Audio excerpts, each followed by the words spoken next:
25. Como sempre, dar as grazas ao Concello de Outes, ao Centro Social, ao Centro de Saúde, á USC, a Universidade de Santiago de Compostela, a Adismismur, a Asociación de Discapacitados da Bisbarra de Muros, a Asociación Cultural Terra de Outes e a Xerencia de Xestión Integrada de Santiago.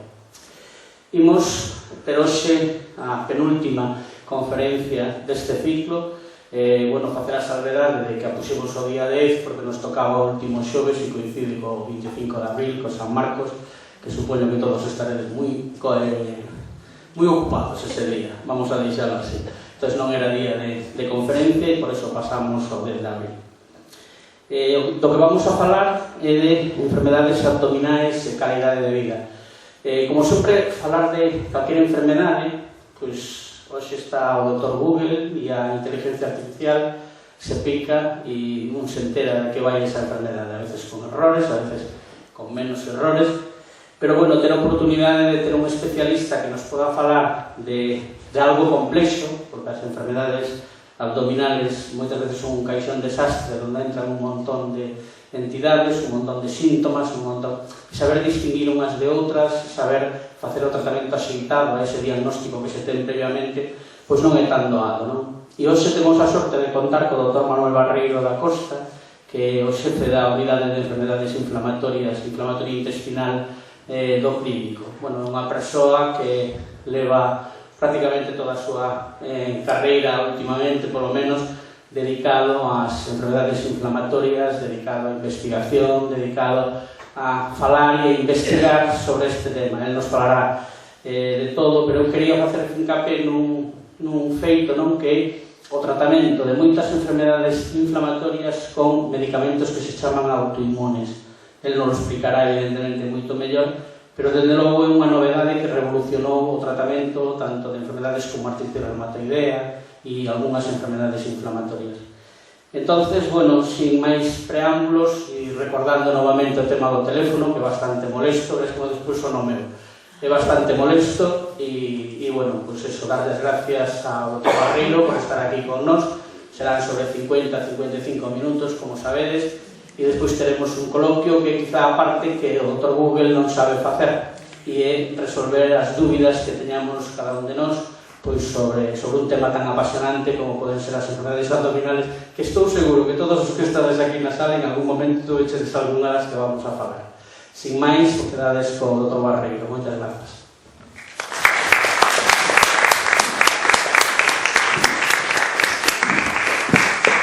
Bueno, que tal? Boas tardes a todos. Nada, para mí é un placer estar con vos. Vou poñer, a ver, un poquinho aquí mellor eu, así. É un placer estar con todos vos, estar en Outes, grazas ao outro Dios por organizalo. E bueno, eu me dedico a unhas enfermidades que son enfermedades inflamatorias, a enfermidade de Crohn, a colitis ulcerosa ou colite, pero como podemos chamar aí, eu cando falo galego na consulta digo colite, moito sempre prefiro que chame colitis porque entendeme mellor, pero claro, vou facer un repaso de todas as enfermidades que hai en digestivo, unhas que están máis de moda, outras dándovos algunha axudiña. Vou falar pouco de comidas, porque xa sei que falaches de nutrición, hai pouco, e eu, ainda que son de digestivo, non todas as enfermedades de digestivo teñen que ver coa comida, non? Entón, a gastroenteroloxía, que é a miña especialidade, o aparello digestivo, que é unha especialidade nova, ainda que hai tanto, pois, por contarvos, pois, mira, eu entrei no hospital no ano 99 de residente, e daquela solamente había 2 residentes en toda Galicia que entraban en digestivo.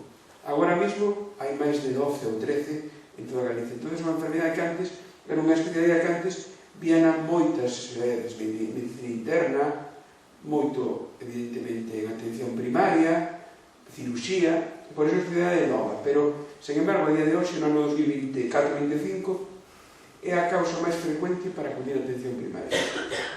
É a segunda causa de acudir a urxentes. Que de vos nunca tivo un ardor, un refluxo, dor de estómago, dispepsia, unha diarrea ou estrinximento, non? Todo isto é algo tremendamente común. E claro, falar en un rato de todo isto, dunhas delas, son solamente vou dar unhas pinceladas para que saibades cousas que logo podedes preguntar. Ao mellor alguna non a sei, porque como di o Dr. Dios, eu levo 20 anos dedicados a unhas moi concretas, non? Entón, a mellor algunhas, pois non vos podo responder, pero espero que sí. Bueno, primeiro, este aparello digestivo, vale? Solamente vou falar do tubo digestivo, porque de parte temos o fígado, o páncreas, pero claro, vou falar un pouco do que é o tubo digestivo, que é un tubo longo, desde a boca hasta o ano, 7 metros, é dicir, pois vamos a ver as enfermedades do esófago, as do estómago e os intestinos. Hai o intestino delgado e o intestino grosso. Pois o intestino grosso é o colon, a parte que se achega ao ano, onde hai moitísimas enfermedades. É dicir, falarei como non un pouco tamén do cancro de colon, que é unha preocupación na xente maior, e tamén un pouco de todo isto que hai que facer.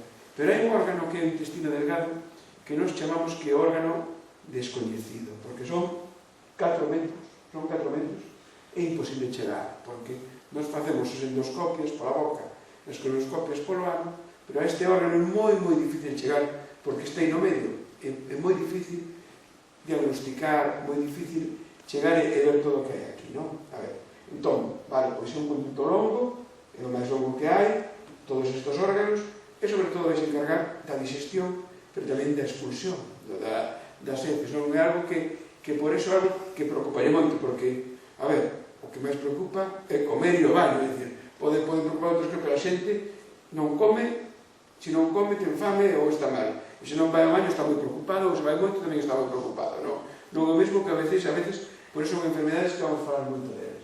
A boca, non vou falar da boca.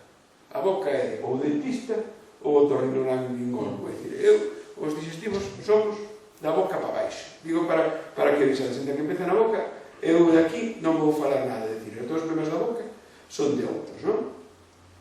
Pero sí que hai unha clínica que é moi común, que é a enfermidade por refluxo, a pirose, cando sensación de queima daqui, non? Entón, moitas veces esta queima asusta, porque o infarto tamén daqui, e o dolor no peito daqui, esta queima pode ir con dor de peito. E fixademos aí nesas duas persoas, non? A man aberta, cando un se queixa con man aberta, é que é un ardor. Cando un dor así de peito, de que o corazón soe pechar a man, non? Entón, unha cousa que é un factor, pero cando un ten ardor, pois, súbelle, resumítalle, volve a boca, botar lume como dragón, como volcán, é dicir, é unha situación que todos tivemos o día despois de San Marcos, tivemos o día de, podemos ter moitas veces, non? No Abraham, moitas veces, é algo que é común, é moi común, é algo que non é malo, na maioría das veces non é malo, pódese tratar, xa veremos como pódese tratar, é algo do que podemos tratar, que podemos ver. Hai que facer endoscopia para toda a xente que ten ardor? Non. A xente con ardor, todos, eu o primeiro, temos tido ardores, dice que a media en España ter un ardor ou 2 ao mes unha persona normal. Entón, o problema do ardor é cando se lle dá un omeprazol ou familiar, que é un fármaco que estou seguro que todos tedes tomado omeprazol, porque é o fármaco que máis tal, e o problema é cando se toma omeprazol e non mellora, é cando se pode pensar que ese refluxo ten algún problema, é cando, pues teremos que, neste caso, facer un endoscopio. Vou aproveitar para explicarvos nesto que é un endoscopio. Un endoscopio é unha cámara, un tubo, pola boca, que afortunadamente ahora adormentamos, non? Que antes casi era en vivo, non? E vaise vendo con esa camariña vaise vendo se hai unha lesión no tubo do esófago, no estómago ou na primeira parte do intestino. Nos vemos coa cámara, cambiou moito, antes se ve que mirando así, como con micrófono, ve que mirando así, agora non, agora temos unhas cámaras moi grandes e vamos vendo, e van vendose, e todo moi ampliado. Por exemplo, se se ve unha úlcera, e no refluxo, que buscamos no refluxo, vemos se hai feridiñas no esófago, porque se as feridiñas son o que producen que arda e que queime, porque son unhas feridas queiman, non? Entón, como unha ferida da pel queima. Entón, iso que se ve no refluxo. Entón, esta endoscopia que é pola boca. Logo falaremos, ou podemos falar tamén cando fale de tal, farei un poquinho da colonoscopia, que é outra prova distinta que tamén vos introduciré un pouco. Entón, o refluxo, en xeral, non é malo. É algo que é moi común e tampouco hai que preocuparse moito. É máis preocupante a disfasia. A disfasia é cando se ten dificultade para tragar. É algo que moitas veces pode ser unha urxencia que nos vemos moito, que alguén se atragante con algo, que lle queda trancado. E aquí, por exemplo, moi común por unha espina de peixe ou por un trozo de polvo. É dicir, algo moi común, non? É como que isto se queda unha urxencia. Aquí se queda facer unha endoscopia. Cando alguén queda trancado, sí que é un motivo para ir a urxencias. Aquí pouco podemos resolver, pero nin a atención primaria nin nos nas consultas. Algo para ir, porque a única maneira é facer un endoscopio, unha pinza, pois sacalo, e bueno, é a línea. Pero non toda a xente que se atragante por iso. Agora é unha enfermedade que se chama esofagite eosinofílica, que digamos que é unha enfermedade moderna, porque non se era moito dela antes, que a xente tamén, a xente nova, pode se atragantar porque hai unha inflamación aí. E tamén, sobre todo en xente fumadora, en xente moi bebedora, a veces o problema é que o atragantamento porque hai un tumor no esófago, que pode haber un tumor. É un dos tumores que se caracteriza máis coa mala vida, o de esófago. Fumar e beber, non? É dicir, son os tumores que tal. Por eso antes era de homes, pero tamén hai moitas mulleres, porque agora unha das cousas que tamén se ve que tanto tabaco como alcohol tamén hai nas mulleres. Despois tamén queria falarnos das úlceras do estómago. As úlceras do estómago é algo que cada vez hai menos. Cando erades máis xóvenes, todo o mundo ou tivo unha úlcera, ou se alguén que tivo unha úlcera. Agora, a úlcera é algo que casi non se ve. Eu falo coa xente xoven que traballa no meu hospital e casi non me úlcera no estómago. Por que? Porque se sabe que moitas eran causadas por esta bacteria, chamase Helicobacter pylori, que é unha bacteria que está no estómago. Aquí se ve, pero nós non a vemos, só se ve polo microscopio. Está aí e pode detectarse ou nas heces, ou soplando, ou no propio endoscopio. Entonces, a xente, esta bacteria pode causar úlceras. Estas úlceras son as que, se non se curaban, podían causar ou poden causar o cancro de estómago, non? Entón, por eso moitas veces, cando alguén ten problemas de estómago, ten molestias, ten dor, faise esta prova. E se esta prova dá que esta infección, e cando ten que levar uns antibióticos para eliminar esta bacteria. Isto ten feito que o cancro de estómago cada vez xa menor. Nos vemos moito menos cancro de estómago do que víamos hai 10-15 anos. Por que? Porque se ten visto como que a erradicación desta bacteria, do Helicobacter pylori, pois axuda. Incluso axuda máis, é dicir, a veces, por exemplo, se algún meu pai morreu de cancro de estómago. Antes se facía unha endoscopia, porque unha endoscopia non se ve nada, é dicir, en cambio, se fai un test de aliento ou en heces, se ve esta bacteria, que se elimina, pois ese risco pasa casi a metade. Mellor que facer unha endoscopia igual, pero con isto xa se tal. Entonces, é unha pequena bacteria, eu sempre digo que o aparello digestivo hai, para mí o estómago é casi o deserto, casi non hai bacterias, pero é unha bacteria moi importante. En cambio, no intestino hai miles de billóns de bacterias, pero como hai tantas, é como Amazonas, hai tantas fauna, tantas flora que non sabemos o que é, non? Entón, por eso creo que o Helicobacter pylori, que seguro que todos escoitaron falar del, é algo que seguro que todos fixeron un tratamento antibiótico, que a veces é difícil de entender para a xente. Por que teño que tomar un antibiótico se me do estómago, os antibióticos son malos para o estómago? Pois sí, a xente pregunta, a cuestión é por iso, non? Porque ten unha bacteria no estómago. E despois hai unhas patoloxías que son as que moita xente pregunta por elas, que chamanse patoloxías funcionais. Que significan patoloxías funcionais? Son patoloxías nas que, bueno, pois nas que non hai unha lesión, fais unha proba, ou non se fai nada, pero non, realmente non hai unha lesión, non hai unha úlcera, non hai nada no estómago, pero ten dor de estómago, ten dor do estómago. É algo moi difícil de entender polo médico e polo doente, porque realmente faz as probas, son normais, pero o doente ten molestias e disminuye a calidad de vida. Logo vamos a ver que poden ter tamén erutos, hinchazón, e claro, é algo que non é un tratamento específico, porque se facemos unha prova é normal, non? Claro, moitas veces se lle achaca os nervos. Sí que pode ser, os nervos poden xogar un papel, pero claro, pero moitas veces cando alguén vai ao médico e dice que son os nervos son un pouco que é un desastre, que pode entrar todo. Entón, a dispepsia activa, a dispepsia é a sensación de estar hinchado, de dor de estómago, un pouco moitas cousas, pero que se caracteriza é que se fai unha prova é normal, é normal. Claro, moitas veces a xente ven mal do estómago, se fai unha prova e dice que é normal a prova. A persona sigue mal, vai normal, non vai ter un cancro, non vai ter nada malo, pero claro, a súa calidad de vida pode disminuir.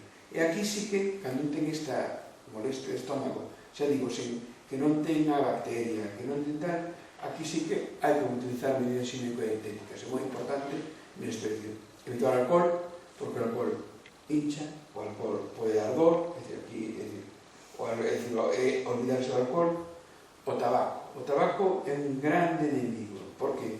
Porque retarda que se balee o estómago, e disminuye que se contrae, multiplica por 5 o risco de ter esta enfermidade, non? E, bueno, pois, neste conxunto de síntomas, saber que nin beber, nin fumar, e intentar evitar grandes comidas. Evidentemente, despois do cocido, un vai estar máis hinchado, que tal? Eu sempre hai pacientes que me din que as fabas me dan gases. E a mí, é dicir, a todo mundo as fabas me dan gases. É dicir, non podemos pretender tomar unha fabada e non ter gases, porque é parte son legumes, non? Entón temos que facer. Pero cando un este hinchado, precisamente, o que non debería tomar un cocido, debe facer comidas lixeiras, intentar facer exercicio físico, intentar baixar, masticar ben, non comer rapidísimo, non? Que moitas veces tamén iso fai. E todo isto sabendo que non é unha enfermidade, é dicir, por que? E por que estou contando isto? Porque realmente non temos un tratamento específico. Non temos un tratamento específico, temos fármacos que poden axudar a vaciar un poquinho o estómago, que poden axudar a que baixen os gases, pero como é algo que non é unha enfermidade de por sí, pois é moi difícil tratar. E, bueno, aquí vemos moita xente maior, ou maior que a min, non maior que a min, e que vemos. Este sí que é un problema, algo que todo o mundo, ou casi todo o mundo, ten padecido da vesícula. A vesícula dixen que non ia falar do fígado nin do páncreas, pero a vesícula, por min, sí que ten unha implicación. Bueno, pois, un saquiño que está ao lado do fígado, onde se produce a bile, é dicir, un fluido amarelo que a veces, incluso con refluxo, pode subir a bile, e que ten unha función moi importante na digestión, non? Bueno, porque produce os ácidos biliares. Entón, a vesícula, esta bolsiña pequena, ten unha tendencia a producir pedras. Ahora vamos a ver onde e por que que xente ten máis tendencia a producir pedras. En xeral, é moi común ter pedras. E ter pedras non vai ser ter unha enfermidade. O problema é cando son estas complicacións. As pedras poden ser de distinto tamaño. Poden ser como as da playa, como unha pelota de golf, é dicir, poden ser de distinto tamaño, non? É dicir, fórmanse meses, tardan meses, anos en formarse. E ás veces están aí, e, por exemplo, a veces se fan, se nun cadáver se fan, o mellor, unha autopsia, vai ter pedras, e o mellor esa persona non se queixou nunca da vesícula. Con iso vai dicir que non todo o mundo que ten pedras vai se queixar da vesícula, pero que as pedras sí que poden facer que teña algún mal. E, sobre todo, as pedras son máis comuns nas mulleres é máis coa idade, non? Pero, sobre todo, a muller de certa idade pois ten máis risco. Non sabemos aquí como pois casi o 65% das mulleres de máis de 70 anos teñen pedras. O que non digo é que sexan complicacións, non? Pero, bueno, é algo que seguro que ten. E por que se teñen pedras? Pois podemos vir pola idade, vale? Por o feito de ser muller, pero tamén hai outros factores de risco. Estar máis gordillo tamén ten máis risco de ter pedras. Incluso, unha cousa moi curiosa, cando a xente fai estas cirurxías para adelgazar, tamén se forman pedras, porque fai que non se absorba ben a vida e se forman pedras. E tamén, por exemplo, a xente que se opera do intestino, pois tamén ten máis risco de que se formen pedras porque se absorben o que se chaman os ácidos biliares e, bueno, pois é o que fai iso. E pode acontecerme algo? Bueno, pois, en principio, parece que facer un pouco de deporte, e se gañas como máis, non? E se gañas no deporte máis, pois parece que pode favorecer que non haxa tantas pedras, pero, bueno, é algo que, claro, pois, a veces, estamos falando de muller de máis de 70 anos, non vamos a poner a xogar con Nadal nin con fútbol, non? Entón, andar, camiñar, pois penso que pode axudar. Pero igual que digo que as pedras pode que non sexan un problema, en un porcentaxe de xente sí que temos que ter porque pode ser un problema, non? Pode ser un problema. É dicir, 80% non causan síntomas, pero cando causan síntomas como unha dor aquí no lado dereito, unha dor punzante, distinta, non é como a dor de estómago que é algo sordo, non, unha dor aquí no lado dereito, o que tivo un cólico da vesícula o recorda, porque algo como non é como un cólico de riñón, a dor de cólico de riñón era un mellor máis no momento que casi non tal, non acorda que a vesícula tamén un dolor, pero é distinto, aquí debaixo das costelas, non? E que hai que facer? Cal é a proba? Isto é unha ecografía abdominal. Bueno, pois esta máquina que antes era a famosa máquina que se daba só para as embarazadas, para non ser fundamental. É unha por qué? Porque nós, a través, sen unha proba que non necesita nin dormir, nin o que necesita ir en ayunas, pero eso sí, pois podemos ver a través deso, bueno, pois se ten, por exemplo, pedras na vesícula, pero tamén podemos ver se ten unha inflamación, podemos ver, incluso detectamos cánceres con ecografía, non? Porque é moi fácil, bueno, fácil para o paciente, aprender é difícil, facela ben, pero sobre todo non doe, se pode repetir, non radia, non mete radiacións, entón, bueno, pois a verdade é que unha prova que para non ser moi importante é cando alguén ten unha sospeita de algo na vesícula, aí non vale nada facer un endoscopio, porque o endoscopio non chega a vesícula. O que hai que facer é unha ecografía que te dé a pista. Pero claro, hai veces que estas pedras, xa digo, no 80% non fan nada, pero hai veces que sí que dan e son complicacións graves. Hai unha que é moi grave que chamase colecistite, que é a inflamación da vesícula. Aquí a vesícula inflámase polas pedras normalmente, ainda que pode haber sen pedras, pero inflámase moito e dá unha dor, dá febre, dá unha sensación difícil. Outras veces é que nunha das pedras obstrúe a saída, por exemplo, vamos a ver aquí, se unha das pedras queda aquí no tubiño, obstrúe. E que pasa? Como se cruce a bile, a xente cando se pon amarela. Cando non amarelo, pois podes poner amarelo, porque algo de aí que lle tapa a saída. Entón, isto tamén é algo que é grave, non? Cando se pon amarelo de repente, por qué? Porque pode ser por iso, ou pode ser por algo malo tamén, non? Entón, creo que neses casos é importante saber. Unha pancreatite. Este é o páncreas, que é un órgano que é moi importante, por exemplo, porque produce, bueno, pois, a insulina, pola diabetes, por outros temas, pero este órgano está ao lado da vesícula. E son moitas veces a inflamación da vesícula pode facer que se inflame o páncreas, non? E famose a pancreatite aguda. A pancreatite aguda pode ser por pedras, pero tamén pode ser por beber.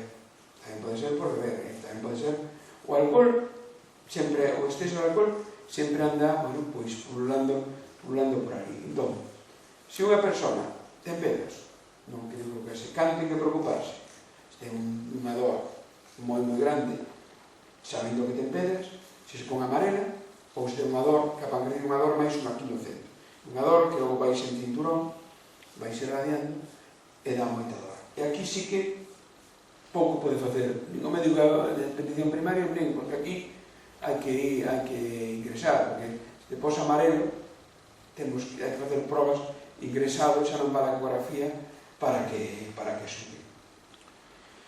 E as pedras non valen os médicos, están aquí os ciruxanos. Logo falo un pouco, meterme un pouco cos ciruxanos, que xa meteré un pouco con eles despois, porque non somos os médicos, eu son médico, e somos así un pouco máis. Bueno, pois os ciruxanos son máis de andar coas mans, son máis como máis mecánicos, non? Por eso poño aquí o robot, non? Non somos máis de tratar. Pero as pedras na vesícula, ao final, nós non temos un medicamento que as desfaga, non temos podemos ter algún que axude a que non se formen, pero se alguén ten pedras e ten un cólico e ten unha obstrucción aí, ao fin e ao cabo que ten que quitar a vesícula e operar, non? Entón, é algo para tamén ter aí en conta. E vou cambiar, vou ir agora a falar dos órganos que, bueno, os que trato máis, eu adícome máis, como comentou o outro dios, o intestino delgado e o colon, e, bueno, vou falar iso, pois, recordar, eso que falaba, o colon, o último tramo, ese o recto ano, que é 1,20 m, e logo está o intestino delgado, que son as tripas que están aquí, as famosas tripas do, cando se mata o porco, que son o intestino delgado, as tripas, non? Que enfermedades vou falar? Vou falar das diarreas, en xeral, das diarreas. Vou falar do famoso síndrome intestino irritable e os gases. Vou falar un pouco da enfermedade celíaca, moi de moda. E vou falar dúas pinceladas do cancro de colon. E vou acabar falando do que sei, do que fago eu, que é da enfermedade inflamatoria intestinal. Vale, a diarrea. Se eu lle pregunto a dúas persoas distintas que ten diarrea, me vai contestar distinto. Porque para unha xente diarrea é moito, e para outro é blando. Pois nin unha nin outra, é blando e moito. Son as dúas cousas. Diarrea é moitas veces e blando. Por qué? Porque hai xente que vai sempre blando, pero hai unha cedía. Eso realmente non é diarrea, é que ten unhas xentes blandas. Ou xente que vai ao baño, fai un pouquiño, pero non fai blando, fai un pouquiño, ou incluso hai xente que costa ir ao baño, que di que vai moitas veces porque vai moitas baños. Non é diarrea. Diarrea é ir moito e blando. E os tipos de diarrea son como a choipa. Se me contedes aquí, bueno, a mí me gusta moito Star Wars, sempre falo de Star Wars, que é unha película, e digo que aquí chovía de distinta maneira. E a diarrea é absolutamente distinta dunhas personas a outras. E vou falar de enfermedades que dan diarrea e van a ser totalmente distintas unhas de outras. O que hai que diferenciar é diarrea aguda. A diarrea aguda, menos de 3 semanas, normalmente menos de unha semana de evolución. Casi sempre a diarrea aguda é por algo infeccioso. Ou que infeccioso pode ser unha comida, un marisco, unha ostra, un queixo, ou unha infección por algo. Hai moitas veces que vai alguén ao abode e todos teñen diarrea, pois unha diarrea aguda por algo que tomaron. Pero realmente o que é máis preocupante, as diarreas agudas nunha persona maior con debilidade poden ser perigosas, hai que tratalas, hai que ir a moita atención primaria porque necesita mellor o seu suero, o seu, bueno, pois, ese tratamento, non? A veces hasta teñen que levar antibiótico. Pero preocupante cando esta diarrea perpetúase por tempo, non? Cando dura 6, 8 semanas, non? Esta é unha diarrea que realmente sí que precisa, bueno, pois, máis cuidados. E cando me teño que preocupar na diarrea? Bueno, en principio, nas persoas que ten xa máis de 50 é cando hai que preocuparse máis unha diarrea. Porque unha diarrea nunha persona de 30 anos, bueno, pois en principio non ten. Se ten un antecedente de cancro, se ten un antecedente de Crohn, de colitis. Si esta diarrea desperta pola noite, esta diarrea, si é nocturna, suele ser, bueno, pois máis grave. Se aparte, acompáñase de pérdida de peso, de febre. Se nas cacas blandas hai moco ou sangue. Evidentemente, isto é algo preocupante, non? E, bueno, aparte, se no análisis, pois tamén hai anemia ou outras cousas. A diarrea, que eu sempre digo que a diarrea, por unha infección de alimentos, pois cura en 4 días dando un tratamento, en media semana sin tratamento, porque é algo que hai que vaciar, non? Entón non é tal. O problema é esta diarrea crónica con estas cousas. E falaba antes da dispepsia, vou falar agora do síndrome do intestino irritable. Non é unha enfermidade como tal, é un conxunto de síntomas. Antes falábamos dos altos e agora vamos falar dos síntomas baixos. É cando un paciente ten dor, cambio de hábito, a veces estou estringido, a veces teño diarrea, estou hinchado para baixo, teño moitos gases. Claro, realmente o síndrome do intestino irritable non temos unha prova como tal. Se pode facer colonoscopios, moita xente fai colonoscopio, pero é normal. Cando unha prova é normal, pois entón non hai que facer, a nin repetila, non? Moita xente ten que teño o síndrome do colon irritable, o síndrome do intestino irritable, ou chamanlle de moitas formas, non? Entón, é que non me fan colonoscopio, é que non hai que facer. Hai que facer unha para ver que é normal e que non tes outra enfermidade. É algo moi común que a xente pense que con isto hai que facer colonoscopios. Non, pois non. Por que? Realmente non hai xa ninguna prova. Eu sempre digo que mellor unha colonoscopia normal é necesaria para saber que non hai tal, non? E logo este isto, que nos pasa moitas veces, que dicimos, estou hinchado, non tanto como este, pero seguro que todo o mundo. E tal, é algo que esta hinchazón só aumentar co día. Certo que pola noite baixa, non? Pero cando come, empeora. É moi incómodo, moita vergonza, moitas veces, hinchado, os gases, onde vou, que fago. E isto é un problema tamén para a persona que padece, pero para o médico. Por que é un problema para o médico? Porque, como non é unha enfermidade, non temos un tratamento moi bo para isto, non temos un tratamento específico para isto. E de novo aquí é moi importante a relación médico-paciente, porque moitas veces, se dicirle a un paciente, bueno, pois, a ver, ten esta hinchazón, ten un síndrome do intestino irritable, este tranquilo, non é algo maligno, non é algo que é algo común, ten unha de cada 2 persoas, non é unha cosa especial, non bota sangue, non pesa o mesmo que hai 3 meses, non hai diferencia de peso. Pois moitas veces é a mellor medida, unha confianza e tal é a mellor medida, non? Por iso é fundamental esa primeira visita. Cando chegades ao mellor ao especialista e vos di é que non ten nada, son os nervios, pois, bueno, a xente vai nervioso para casa. Pero aquí debe explicarlle iso. E de novo, co síndrome do intestino irritable sei que é unha comida equilibrada, ir ben ao baño, sentarse, estar tempo, e dicir, moitas veces que non sexa un problema iso, non? Que non sexa un problema, evidentemente tamén, pois todo o que sexa facer unha vida saudável e deportiva ben, non?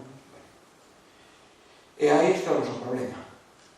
Non temos tratamentos. Aquí poño a pócima máxica, que é o que nos gustaría que houvese para o síndrome do intestino irritable, pero hai moi pouquinho tratamento. O que temos é moi limitado, e o que temos moitas veces pode ser efectivo para unha persona, pero non é efectivo para outra, porque non hai, como non é enfermidade, non hai probas como tal para verlo, non? Entón, temos que tratar según cada paciente. Agora que vou falar de outra enfermidade que creo que é moi común, vemos aquí alguna xente xoven, é menos común a xente maior, que chamase a celíaca. A enfermidade celíaca é unha enfermidade que sí que vemos cada vez máis. E nos falamos do iceberg. Por que falamos do iceberg da celíaca? Porque solamente se diagnostica a puntiña. Hai moita xente que está debaixo do mar e que chamase celíaca latente. Pero agora vemos que ata un 20% diagnosticas en maiores de 60 anos. E incluso os médicos pensamos moi pouco na celíaca. Por que? Porque moitas veces non dá síntomas. Está ben a xente, agora vamos falar do último un pouco, pero tome pan e non vai notar unha diarrea de repente, non é algo que espere, non? Ás veces incluso por unha anemia, porque o ferro era a pistas. Para este caso a celíaca facer unha endoscopia, porque a que unha enfermedade do intestino faz unha endoscopia e chegase, pasas o estómago, chegas ao intestino e coñese o que se chama unha biopsia. Entón, a celíaca, hai xente de pequenos, de nenos, que diagnostica moito porque tardan en crecer os nenos, porque sí que teñen dor, diarrea, pero na xente maior a veces non pensamos nela e estamos cambiando de digestivo. Agora, paciente que ten dor, que as cousas son normais, pois moitas veces temos que pensar na celíaca. E a celíaca é a mellor enfermedade de todas, porque no 97% se se quita o gluten, mellora.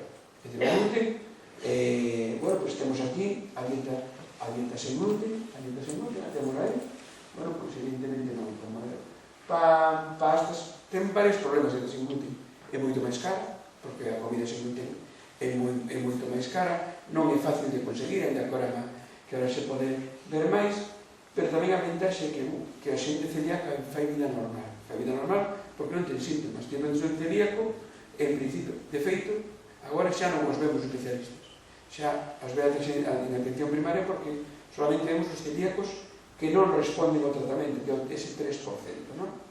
E claro, que pasa? Moitas veces temos un celíaco que me puxen mal. Cando preguntas, é que está comendo mal.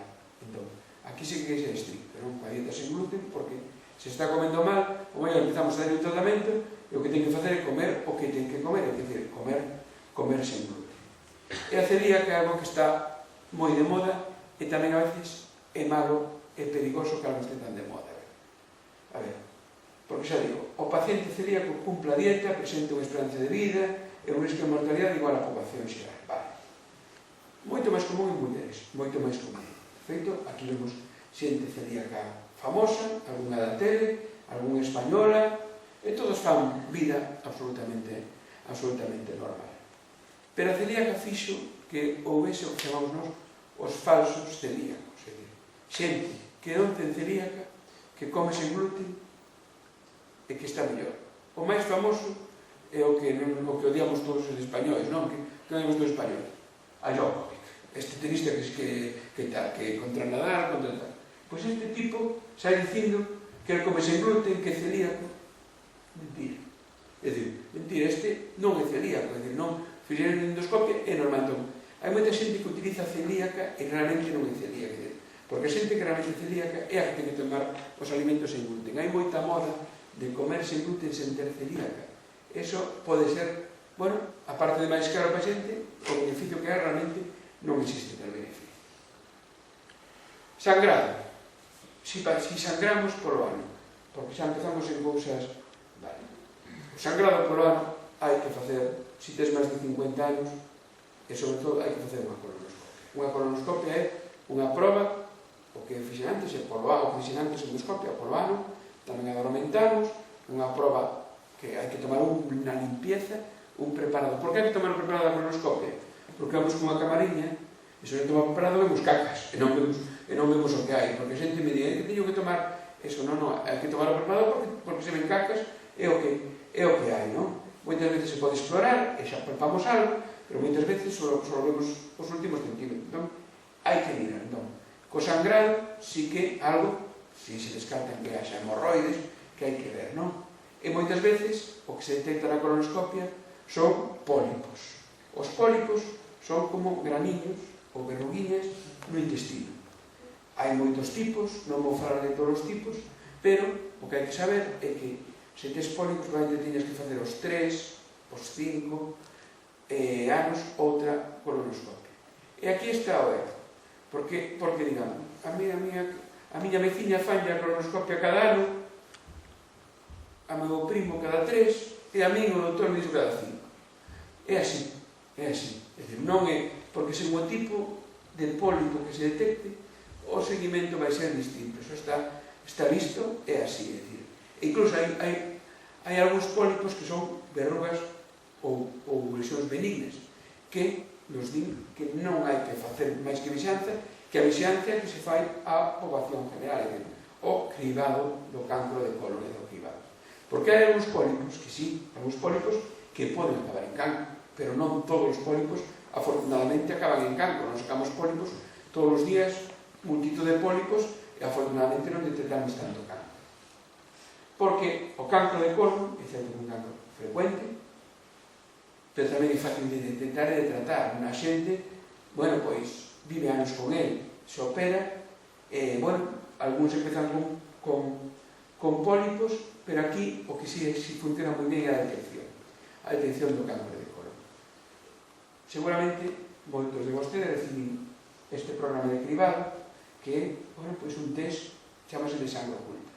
Isto hai que facer, isto faise en toda Galicia, bueno, en toda España, casi, digamos, en todo o mundo. Entón, que pasa? Porque aquí nos detecta. Se hai sangre, é cando se entra no programa para facer a colonoscopia. Por que? Porque isto nos axuda a detectar os pólipos e os cánceres precozmente. Por iso, cando chega o sobrinho ese, pois, hai que facelo porque tal. E moitas veces se fai e dá positivo. Eso vai ser cancro? Non. Tampouco é aceptarse. Eso é que hai que facer a colonoscopia, non? Eso hai que facer a colonoscopia. E agora vou falar do que me dedico eu, da enfermedade inflamatoria intestinal. Son enfermedades graves, moi comuns, de feito hai moitísima. Aquí agora vou falar de alguna teoría que teño eu, porque hai tanta nesta zona, pero cada vez temos máis. Ahora vamos a ver os números que asustan. Son dúas enfermedades. Unha é a colite e outra é a enfermidade de Crohn. Bueno, eu sempre digo a ver que logo que opino o Dr. Dios, que ve de todas estas enfermidades, eu sempre dicía que no século pasado había moitísimas enfermedades infecciosas. A hepatitis, a tuberculose, a varicela, o sarampión. As enfermedades do século XXI son as enfermedades inmunolóxicas. A asma, a esclerose, a diabetes, a artrite, a enfermedade de Crohn. Claro, iba por o mundo dicindo isto, e vai chover razón. Chegou o COVID, e dixo, isto é unha enfermedade infecciosa que tamén non teño idea. Pero é certo que son as enfermedades que predominan. E son as enfermedades que necesitan máis recursos. Porque unha enfermedade infecciosa é unha enfermedade aguda. Unha enfermedade destas inmunolóxicas son enfermedades crónicas. Enfermedades crónicas significan que, digamos, que son enfermedades que van a estar para toda a vida, é dicir, que van a precisar moitos tratamentos, van a precisar un seguimento, van a precisar moitas veces acudir ao hospital, ingresar. De feito, nós agora vemos aquí datos nosos que temos máis de 3.000 doentes con enfermedade inflamatoria intestinal. Falamos de 1% da poboación. É dicir, bueno, pois seguro que coñecen xente ao seu redor que teña a enfermedade de Crohn ou colite ulcerosa, que son enfermedades graves, non? Entón, graves é que afectan moito. E, curiosamente, en Galicia somos das comunidades que hai máis de toda España. Agora vou intentar explicar iso por qué, pero como non o sei, pois vamos a discutilo. Pero, bueno, a verdade é que, bueno, pois, esta outra película que me gusta, Dune, non? Hai un gusano aí que sale e non sabe cal é a causa do gusano. Pois sabemos a causa da enfermedade inflamatoria intestinal.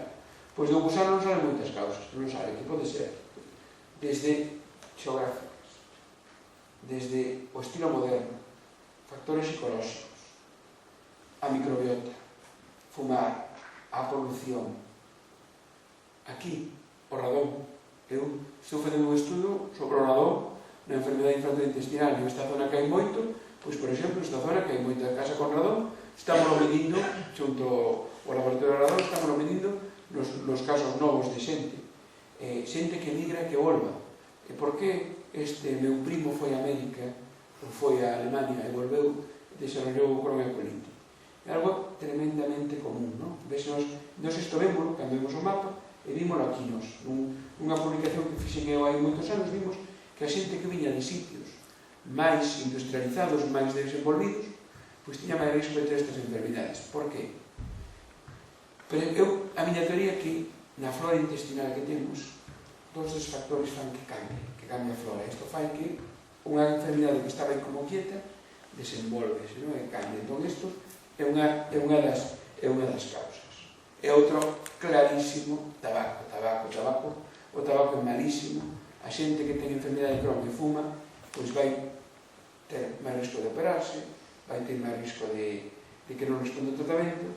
Bueno, aparte de todo, produce tabaco, bronquite, cancro de pulmón, dependencia psíquica, non? Por lo tanto, fundamental deixar de fumar. E no Crohn vese, na enfermedade de Crohn vese que o que deixe de fumar, pois, vai mellorar. Vémolo, xente que deixe de fumar e que ten menos brote, que necesita menos tratamentos, que se opera menos. Na colite ulcerosa, bueno, pois aquí hai moitas máis dúbidas. De feito, este House, que é un programa que había antes de un médico que na televisión, que eu me enfadei moito porque lle foi un paciente con colite ulcerosa e deu unha cajetilla. E non é todo tan simple como na televisión. É dicir, nunca podes mandar fumar. É certo que o mellor na colite non é como no Crohn, que é malo, pero na colite fumar o tabaco pode ter 1000 produtos distintos, non? Entón, o que se fai é que, bueno, pois que é certo que nos fumadores é malo para Crohn e non é tan malo para colite, pero isto é non se ve, bueno, a esperanza de vida en España en pacientes fumadores é moito menor que se tes colite ulcerosa, non? Entón, hai que saber iso. Cando pensamos nunha colite ulcerosa? Bueno, pois, cando un paciente realmente xoven, ainda que, bueno, pois pode ser, ten diarreas con moco e sangue. Na colite ulcerosa é moi importante o sangue nas heces. Como distinguimos unhas heces dunha colite, dunhas heces dunha hemorroide? Pois na hemorroide vese no papel, o limpiarse. O limpiarse vese nas cacas é menos preocupante. O limpiarse vese. En cambio, na colite mancha a taza do váter porque vai ser coas heces, non? Entón é cando, bueno, pois, é máis preocupante. En cambio, a enfermidade de Crohn é das enfermidades máis difíciles de diagnosticar, porque non ten algo tan claro. Se alguén ve sangue, asústase. Tamén é certo que a sangue asusta moito. Eu se digo sempre que se nun caldeiro, claro, botase un corteciño de sangue, tiñese todo. Asusta moito, non? A sangue asusta moito. Pero en cambio na enfermidade de Crohn é moito máis. Os síntomas son distintos porque hai máis dor abdominal, diarrea crónica, perda de peso, malestar. É moito máis difícil para nós e para todos xente diagnosticar unha enfermidade de Crohn. A veces falase de que se tardan hasta 2 anos desde que empezan os primeiros síntomas, porque non son síntomas claros. Cando alguén sangra malo, será que non se asuste, non vai ao seu médico, non lle pide unha proba e se acabe diagnosticando, pero se molestias, foi porque te sentou algo, foi porque tal, porque non é moi difícil de diagnosticar. E ás veces tamén se teñen o que chamanse manifestacións intestinais. Moitas veces asóciase estas enfermidades con ter unha artrite, xa falaron, tiveron aquí unha charla do doutor de problemas de pel, pois moitas veces a psoriase, moitas veces porque son enfermedades autoinmunes, non? Que, digamos, autoinmunes son primas e van moitas veces asociadas. E como se diagnostica? Bueno, pois, sempre hai que facer unha colonoscopia, sempre. Unha colonoscopia, expliquei antes o que era, un tubo polo ano para ver que hai unha lesiones aí. A veces na enfermedade de Crohn, a parte da colonoscopia, que facer ecografía, porque afecta o intestino delgado, que, como dixo ao principio, é o órgano que se escapa, non? Que se escapa. O colon non. Unha colonoscopia, o colon se vende. O intestino delgado hai que facer outras probas. Pero non hai unha proba para dicir ten enfermedade de Crohn, ten colite ulcerosa. Hai que facer as probas. Pero temos avanzado moito. Bueno, isto é unha colonoscopia, estou facendo unha colonoscopia, isto é un tubo polo ano, é de consideración, e aquí vemos que é algo que facemos bastante común. Que a carpetectomía. A carpetectomía é unha mostra en heces. Seguramente, as mostras en heces é algo que a xente a veces non lle gusta. E para min é o máis cómodo que hai, porque, é dicir, non tens que pincharte, se poden entrar no centro de saúde, logo se mandan, e nos axuda moito a ver se hai inflamación. Este é un marcador que nos di hai inflamación ou non hai inflamación. Nos usámoslo moitísimo, nos axuda moito porque é moi específico e moitas veces con isto se aforran de facer colonoscopias. Aforran non de diñeiro, aforranse O doente ten que tomar o preparado e de moitas máis cousas. E agora imos falar, que falou antes o autor Dios, de que temos, bueno, pois, unha enfermedade, como a enfermedade intestinal, que vai cursar por brotes. Que significa por brotes? Por brotes é que un doente vai estar ben un tempo, pero de repente vai poñerse malo, e vai ter, pois, diarrea, dor, sangrado. Chamase un brote. E aquí necesitamos fármacos rápidos, fármacos moi rápidos. E necesitamos fármacos que tamén duren tempo, que aparte deste brote logo se manteñen. Este é o fármaco ideal.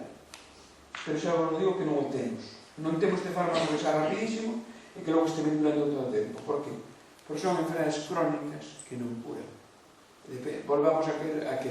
A diabetes é unha enfermedade crónica. A asma é unha enfermedade crónica. Hoxe por hoxe os ergas é importantísimo invertir en enfermedades crónicas. Porque son as que realmente disminuen a calidad de vida. Fan máis discapacidade na poboación. Por que? Porque son algo que é o día a día. Un pode ter unha diarrea onde estar fatal 3 días, 4 días, 5 días. Pero imagínense día a día. Imagínense de aquí a 8 semanas. De aquí, entón, é algo que por eso é tan importante inversión en diñeiro, en médicos, en fármacos, nestas enfermedades crónicas. Eu falo das miñas, pero isto vale para todas as enfermedades crónicas. As enfermedades crónicas do pulmón, dos neurolóxicas, do corazón, de todo, é onde realmente penso que hai que investir en todos os aspectos, non? E antes falábamos, non vou falar destos nomes que tal, pero temos moitísimos fármacos na colitis ulcerosa e na enfermidade de Crohn. Temos moitísimos, non? E vou falar dos primeiros, que son os que probablemente se utilizan máis, a xente máis leve, pero tamén quero facer hincapié en que desde que tenemos axentes biolóxicos, fala antes o Dr. Dios, infliximab, adalimumab, ustekinumab, e tamén o que chamanse pequenas moléculas, como que acaban en il, tofenil, que tamén valen para a reumatoloxía, pois estas fan que a xente mellora a calidad de vida, fan que a xente poda facer unha vida máis normal. Non vou explicar porque isto non é charla poblacional, vou explicar todos os tipos de tratamentos, dicirles que vou falar de algúns deles, por exemplo, vou falar dos aminosalicilatos, aquí tenemos algunos nombres, Claversal, Salofal, Lisacol, algúns casos que lle poden sonar de algún que teña. Estos os utilizamos en, en pacientes máis ou menos que non están moi mal, leves, moderados, pero teñen 3 características. Son fármacos moi seguros, son fármacos que se liberan no intestino, son fármacos para toda a vida. Por que son para toda a vida? Porque permiten que o intestino este ben, e que, por exemplo, tamén protexen de que nazcan pólipos, non? E moitas veces dan por boca, pero tamén se poden dar polo pulso. Se poden dar por enemas, espumas ou supositorios. É dicir, supositorios, sí. Eu vos explicaballe a un estudiante de medicina mesmo. Xa, lle faltaba un ano para ser médico, e dicía, vamos a explicar a esta paciente, unha muller de 40 anos, que nunca se puxeron un supositorio na súa vida, como se pon un supositorio. Eso é algo que non se explica na Facultade de Medicina. O supositorio é como unha bala.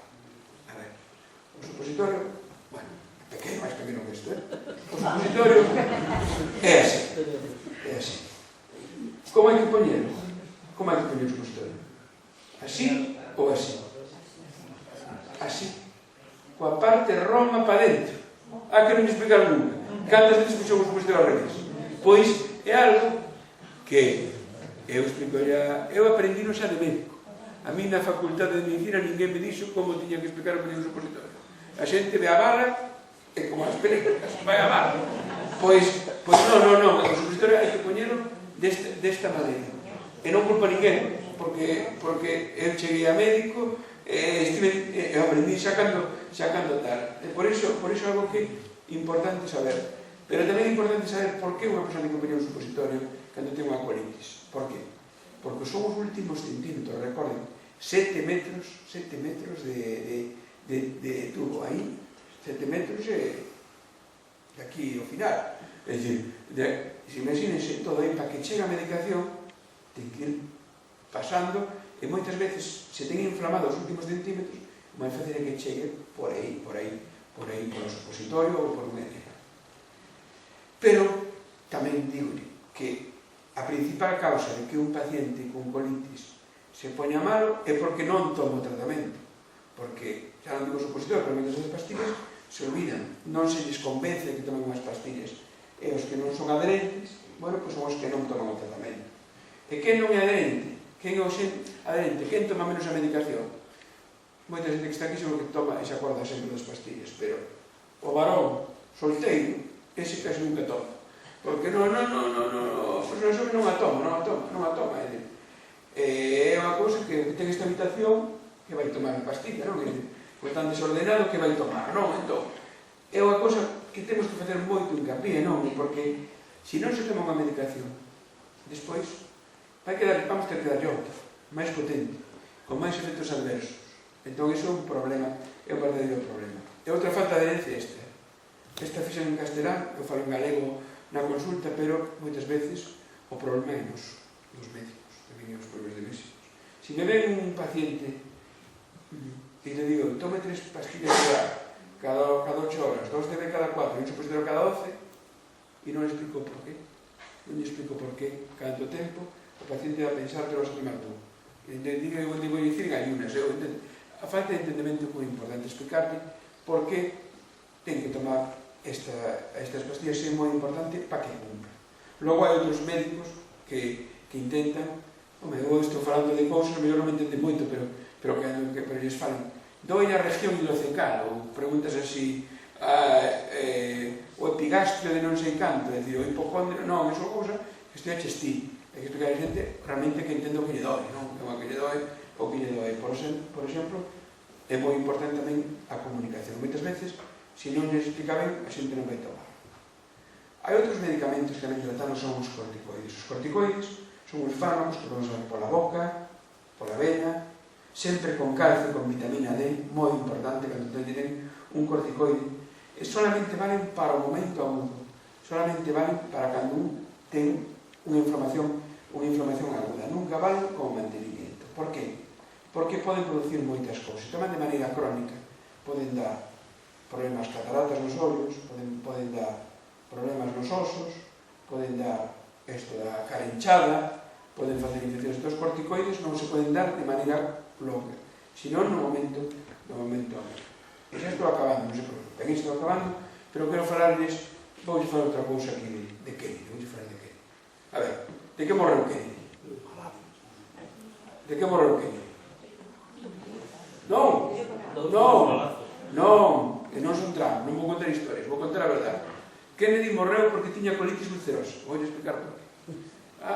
Mire, Kennedy tiña unha colitis ulcerosa no ano 60 e tantos e só tomaba corticoides.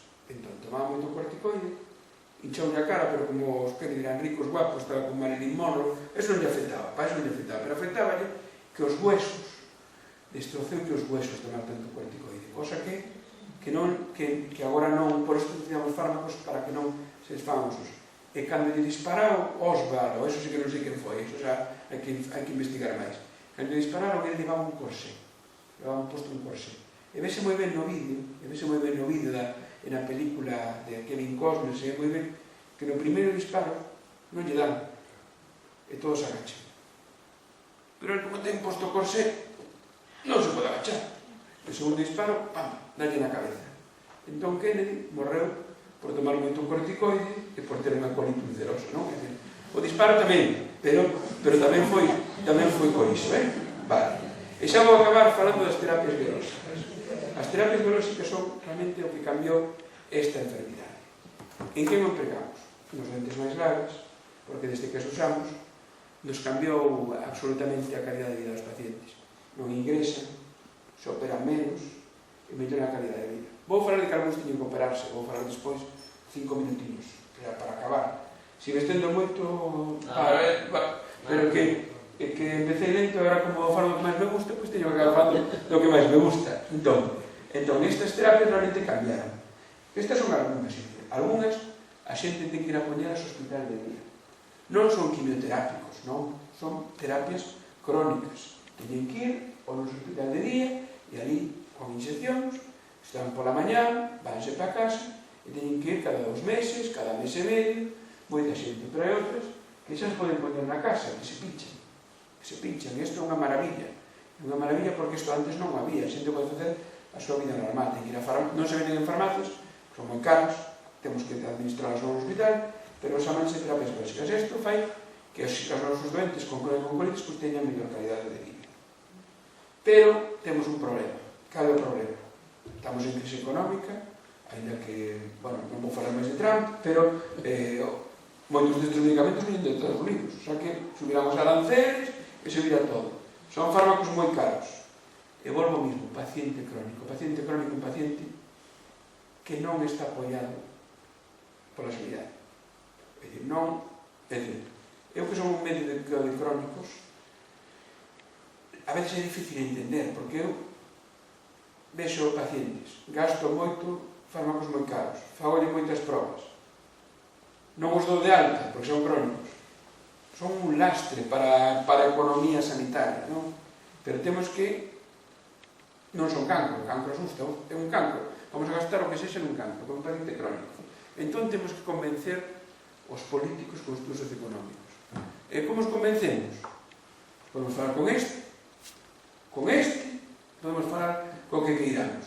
Pero realmente, o que está claro, e non se ve na gráfica, é que desde que usamos terapias biolóxicas, é un estudo que fixemos entre España e Portugal, entre Galicia e o norte de Portugal, vimos que usando estas terapias os pacientes ingresan menos, se operan menos e mellora moito a súa calidade de vida, non? Entón é algo que por eso temos que convencer os estudos económicos. Agora moitas veces nós tamén somos un pouco, temos que aprender un pouco de economía, porque temos que xestionar como o que gastamos nos fármacos. E como será o futuro? Pois o futuro non o podemos ver. O futuro temos multitude de fármacos novos e temos que intentar saber que fármaco vai ser para cada persona. E xa acabo destas enfermedades falando da cirurxía. Curan estas enfermidades? É como a vesícula, que te sacas a vesícula e desaparece? É como o cancro de colon que desaparece o cancro de colon? Pois non sempre. É dicir, no Crohn casi o 50% da poboación ten que operarse ao largo da súa vida. É algo que vemos que é moi común, non? Bueno, pois é algo que vemos. E a veces temos que tratar con os ciruxanos. Os ciruxanos son o lado oscuro, non? Porque non somos os médicos, pero son os ciruxanos. Esta é para ver que temos que falar con eles e moitas veces estamos aí desesperados ali e pedimos axuda, porque eles moitas veces teñen que axudarnos con estes doentes, teñen que cortar unha parte. Pero cortar non é curar, non? Porque estas enfermidades volven. Entón, na cirurxía de Crohn non cura, porque a enfermidade volve e moitas veces teñen que tratarse. E incluso na colite, pois, ainda que se quita o colon, moitas veces acaban en bolsa. Vivir cunha bolsa, unha persoa xoven é moi difícil, non? Porque moitas veces hai inflamación, impotencia, e vivir coa bolsa é algo que non é moi común. Moitas veces moita xente me pregunta se teño un Crohn ou colitis, podo quedar embarazada? En principio, poden ter fillos, os maiores tratamentos poden tomalos. É certo que a xente que ten un Crohn ou colitis ten máis risco de que un familiar seu o teña, pero non é unha enfermidade que se hereda. É o que temos que, evidentemente, se vai quedar embarazada de non fumar e quedarse embarazada cando está ben, cando non ten unha... que dixen antes, non cando teña un brote, senón cando este ben é o momento ideal. E acabo falando da dieta. A ver, non hai un alimento específico para estas enfermedades, pero cada paciente sabe como lle funcionan os seus alimentos e sabe que en chegados algúns momentos, pois hai algúns que fanlle empeorar e outros que ve que non lle sentan ben e outros que sí. Estas enfermedades son con diarrea, evidentemente hai legumes e tal que a veces non axudan. E poden facer vida normal? Pois cando ten un brote é moi difícil. É unha vida, tende que facer pero moi difícil, porque se traballas de taxista e tes que ir ao baño é moi difícil traballar de taxista. Se traballas nunha empresa, eu teño moita xente que traballa nas conservas e que teño o baño a 10 minutos e ten que ir ao baño mellor 7 veces nunha mañá en 2 temporadas no traballo. Se traballas de maestro, tamén. Isto provoca absentismo. Se eres un alumno, se eres un rapaz que estás no instituto, é moi fastidiado ir con eles, non? E hai poucas minusvalías, porque as minusvalías son para outras enfermedades, non? Entón, bueno, aquí sí que a asociación de pacientes é moi importante, axuda, porque o que hai que intentar é facer a vida máis normal. Logo, por outro lado, hai moitísima xente nestas enfermedades que fai a vida normal. Agora vou falaros de algúns, para acabar, e xa acabo, as preguntas de famosos con colitis ulcerosa, que isto gusta moito falar deles, non? Un par de futbolistas, un do Manchester e un de Girona, aí que ten colitis ulcerosa, un presidente de Xapón, unha actriz, un cantante, en Cron, outro presidente, é a Feira dos Presidentes, Eisenhower, un par de actrices, o cantante italiano, este xogador de baloncesto que está relevando terapias biolóxicas. Eu penso que moitas gracias e agora empezamos co debate, o que queira.